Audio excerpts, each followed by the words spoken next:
Bonjour, je suis Manuel Mondésir, Google Certified Trainer. Dans Google Classroom, il est assez simple de poser une question à ses élèves, ce qui est une application très intéressante. Si vous êtes prêts, suivez-moi pour connaître la marche à suivre. Dans Google Classroom, il vous est également possible de poser une question à vos élèves. Pour cela, vous allez cliquer sur « Plus », « Créer une question ».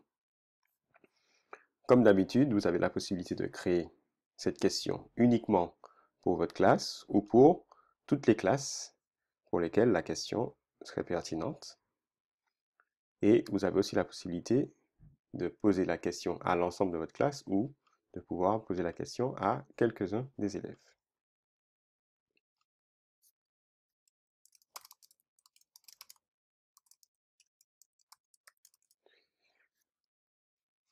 Pour les questions, vous pouvez ajouter des instructions de façon facultative, ajouter une date de remise, une heure de remise,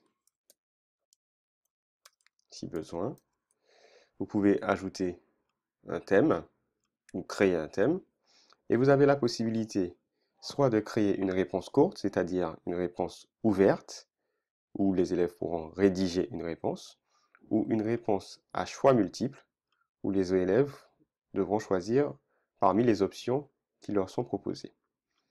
Dans le cas de la réponse courte, vous avez deux options possibles. La première, les élèves peuvent répondre aux autres élèves, c'est-à-dire qu'après avoir soumis leur réponse, donc rédiger leur réponse, ils pourront voir afficher les réponses des autres élèves pour commenter, par exemple, ces réponses. Vous avez donc la possibilité de désactiver cette option et donc les élèves ne verront que leurs réponses à eux. Vous avez aussi la possibilité de laisser les élèves modifier leurs réponses après l'envoi de la réponse. À ce moment-là, vous allez activer cette option ou vous avez la possibilité de la désactiver. Dans le cas des choix multiples, vous allez avoir la possibilité de proposer plusieurs réponses. Vous avez la possibilité, en cliquant sur la croix, de supprimer une réponse. Voilà. Et enfin, comme dans le cas d'une publication classique ou d'un devoir classique, vous avez la possibilité d'ajouter des ressources, donc une pièce jointe, un document de votre Drive, une vidéo ou un lien. Et après, vous avez donc la possibilité de publier la question, de la programmer ou de l'enregistrer en brouillon. Voilà.